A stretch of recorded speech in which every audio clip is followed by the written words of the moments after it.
Buenas tardes, estimados estudiantes. Bienvenidos a la clase de hoy.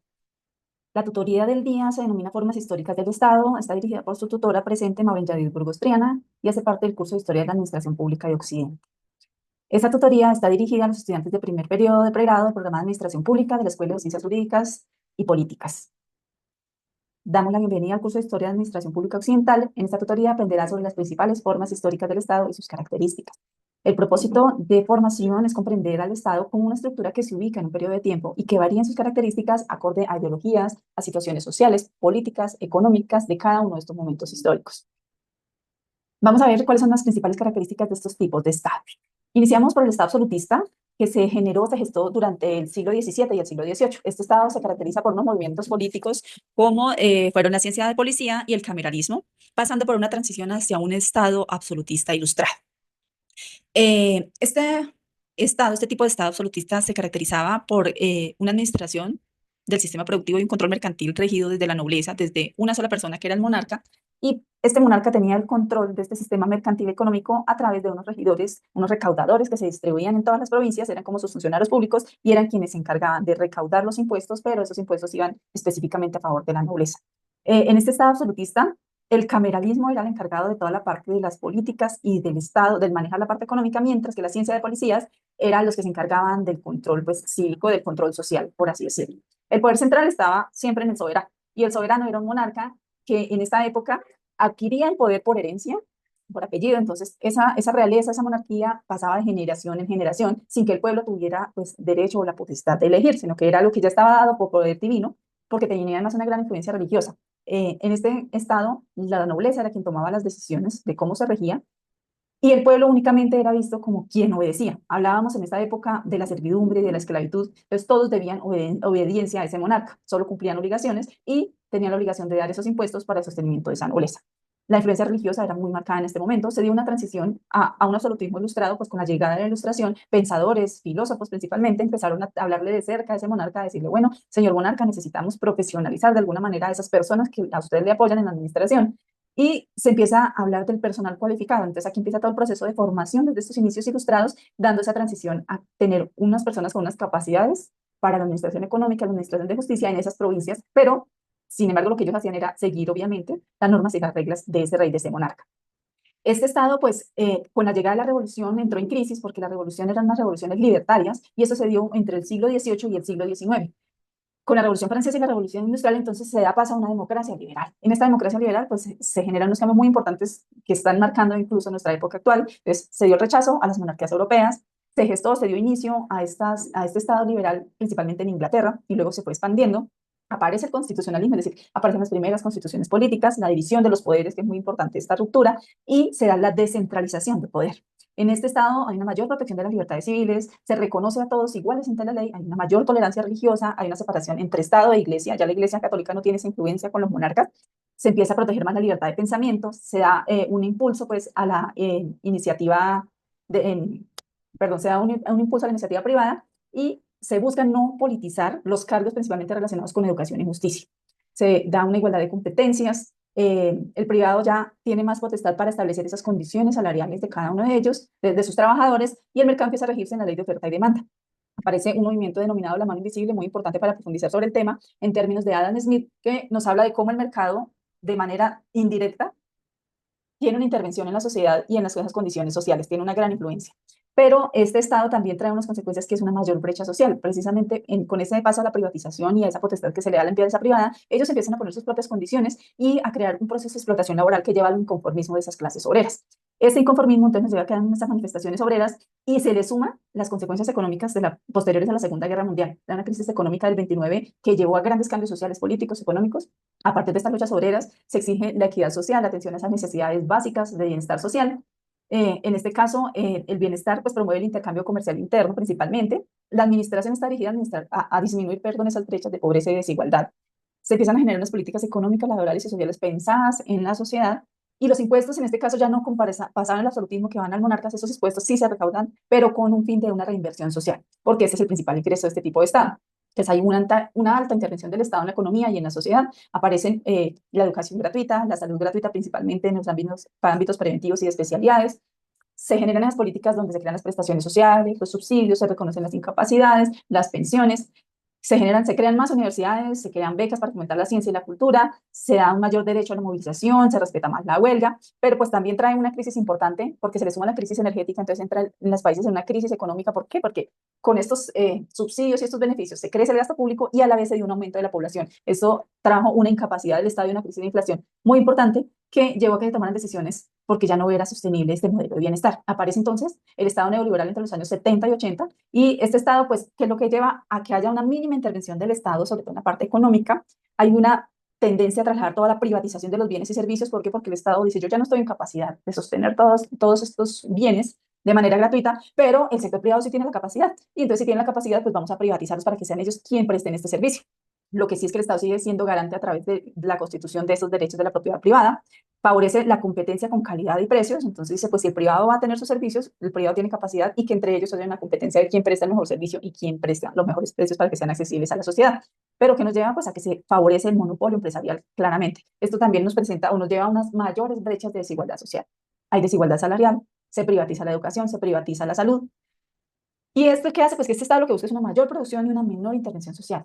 Favorece claramente el capitalismo y nuevamente llegamos al ciclo de la crisis de la inflación por ese poco control sobre el mercado.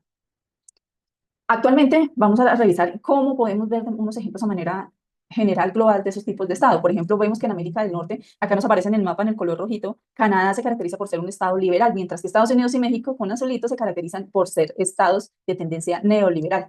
En Europa, por ejemplo, tenemos que Noruega, Suecia, Finlandia, Dinamarca, entre otros, acá están señalados con verde, se caracterizan por ser estados de bienestar, mientras que el Reino Unido se caracteriza por un estado liberal. En Asia, por su parte, aún prevalece el estado absolutista. Por ejemplo, en Arabia Saudita, en Corea del Norte, como los vemos acá en el mapa en moradito, son países que aún se rigen por un estado absolutista, mientras que en Australia, por ejemplo, se rige un estado liberal, y en América del Sur vemos una gran influencia, principalmente en Chile, de estado neoliberal.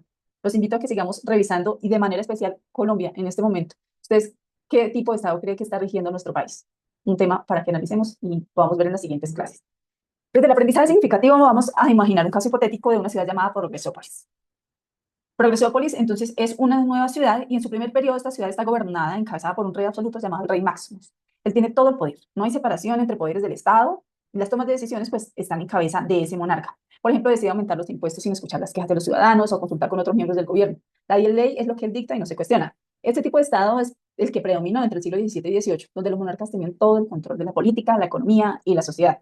Pero esta ciudad evolucionó, esta ciudad tuvo cambios.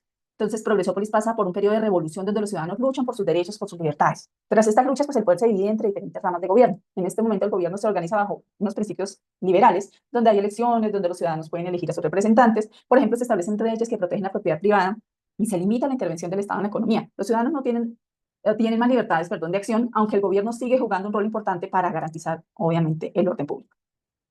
Con el paso del tiempo, los ciudadanos de Progresópolis demandan más servicios sociales, como salud, educación, pensión para los más pobres. En este caso, entonces, el gobierno decide intervenir más en la economía y en la vida social y se crea un sistema de bienestar social que ayuda a las personas que están en situación de vulnerabilidad. Por ejemplo, hay más hospitales públicos gratuitos y las personas que pierden su trabajo pueden recibir subsidios estatales. El gobierno también regula el mercado para evitar el abuso de las grandes empresas. Y en los últimos años, Progresópolis atraviesa un cambio en su política económica debido a la presión de las instituciones internacionales y el cambio de la economía global. El gobierno decide reducir el gasto público y privatizar servicios esenciales como la electricidad, el transporte, argumentando que el mercado puede ofrecer estos servicios de una manera más eficiente. Además, recorta los programas de bienestar social, la economía se orienta hacia el libre mercado y la competencia, lo que significa que el Estado interviene lo menos posible en la economía. De esta manera vemos cómo aplica en un solo país el cambio a una transición entre estados. Eso implica unas características diversas y unas tomas de decisiones diferentes desde lo mercantil, lo social, lo económico y el bienestar. Ahora bien, desde el aprendizaje colaborativo los invito a desarrollar la siguiente actividad. Esta actividad tiene 4 grandes momentos. El primer momento es un momento de interacción, de introducción, en la que yo como tutor voy a hacer una sustentación del tema, una síntesis del tema, y en este mismo momento vamos a hacer una distribución de los grupos. Cada grupo va a tomar y elegir un tipo de estado de los que acabamos de ver y selecciona pues cuál es el tipo que va a trabajar. En la parte 2 ya entramos a la parte de simulación en la que los estudiantes, cada grupo, sus integrantes van a elegir un rol, van a ser unos actores, o bien sea el gobernante, o los ciudadanos, los empresarios, los trabajadores, teniendo en cuenta que van a actuar desde el tipo de estado que eligieron. Y eso, entonces, esa simulación va a llevar un escenario a resolver que consta de o gira a través de 3 interrogantes o preguntas problema. ¿Cómo distribuye el gobierno los recursos? La primera. Entonces, cada uno desde su rol del Estado que corresponde al grupo va a hacer la simulación de cómo distribuiría esos recursos. La siguiente pregunta orientadora es cómo responde el gobierno a las demandas de los ciudadanos y las presiones económicas y cómo se regulan los derechos laborales, los servicios públicos y el mercado en general. En la parte 3 ya se hace la presentación de los resultados de la simulación, entonces cada grupo nos dice cuáles fueron las decisiones que tomaron según el tipo de Estado y según el rol que cada uno eligió en esos escenarios planteados. Se genera la discusión mediante un encuentro sincrónico donde los estudiantes hacen las preguntas entre ellos y el docente facilita esa reflexión comparativa entre cada uno de los tipos de Estado. Los estudiantes entonces al final realizan una entrega de la presentación con las conclusiones de lo que implicó para cada tipo de Estado. Y por último, en la parte 4, que es la de reflexión y evaluación, pues de manera grupal en un foro de discusión, los estudiantes van a realizar la entrega de la presentación con las conclusiones de las decisiones tomadas y en el foro de discusión, pues cada grupo presenta la información para que tenga la retroalimentación del tutor en esta plataforma de aprendizaje. Ahora vamos a hacer el proceso evaluativo de los temas vistos. Esta evaluación consta de 5 preguntas. Es una evaluación de opción múltiple con única respuesta. Por favor, señores estudiantes, ustedes pueden en este momento escanear el código QR que aparece en pantalla y además pues podemos ingresar los que tienen la presentación desde el enlace. Vamos a dar inicio a esta evaluación que, como les dije, consta de 5 preguntas con una sola opción de respuesta. La primera pregunta, ¿cuál de las siguientes características es propia del Estado absolutista? Vemos que la opción nos dice el poder está concentrado en una sola persona y que es el monarca. Eso lo vimos hace un momento. La segunda pregunta dice, en el contexto del Estado liberal, ¿cuál es una característica fundamental del Estado liberal? Promueve la libertad de mercado y la propiedad privada con poca intervención, como lo vimos durante la clase. ¿Qué caracteriza el estado de bienestar? Se garantiza la protección social y se proporcionan servicios públicos gratuitos como salud y educación. La cuarta nos dice cuál de las siguientes afirmaciones describe mejor el Estado neoliberal. El Estado promueve una intervención mínima en la economía y favorece el libre mercado. ¿Qué implicaciones tiene el Estado liberal en cuanto a los derechos de los ciudadanos? Entonces promueve la libertad individual, la propiedad privada y se limita la intervención estatal en la vida de los ciudadanos. De esta manera se culmina la evaluación. Acá cada uno de ustedes va a poder ver su puntaje y la estadística nos sale abajo de todos los que hemos presentado, nos sale el tiempo de respuesta y el número de aciertos, así como la calificación. De esta manera entonces vamos a retornar a la presentación para dar las conclusiones en este momento. Tómense su tiempo para la evaluación, recuerden repasar los contenidos y vemos como conclusión que los diferentes tipos de Estado que vimos han evolucionado a lo largo de la historia impactando en la política, en la economía, en la sociedad. Cada modelo responde a las problemáticas de su tiempo y la distribución del poder afecta a los derechos de los ciudadanos y las relaciones entre el Estado y la sociedad. Comprender estas diferencias nos permite reflexionar sobre cómo los modelos actuales influyen en el bienestar social. No existe un modelo único, digamos que uno sea mejor que otro, porque como vimos, cada tipo de Estado tiene unas ventajas y unos desafíos según el contexto histórico, social y económico. Al comprender estas estructuras, desarrollamos una capacidad crítica para analizar los sistemas políticos actuales y pensar en cómo mejorar los modelos de gobernanza y lograr una sociedad más justa y sostenible. Acá encuentran la bibliografía para profundizar. Les doy las gracias por su participación con la frase de cierre. Al comprender las formas históricas del Estado, hemos descubierto cómo el poder se ha transformado a lo largo del tiempo para dar forma a las sociedades. Que este conocimiento te inspire a ser parte del cambio y a construir un futuro más justo, equitativo y consciente. En esta presentación les voy a dejar un contenido de repaso que ustedes pueden ver, en el que ustedes pueden repasar los conceptos generales a través de una historieta y esto ustedes lo pueden descargar para su consulta. En esta historieta van a encontrar como el repaso de los principales conceptos de cada tipo de Estado. Agradezco su participación, que tengan una feliz tarde.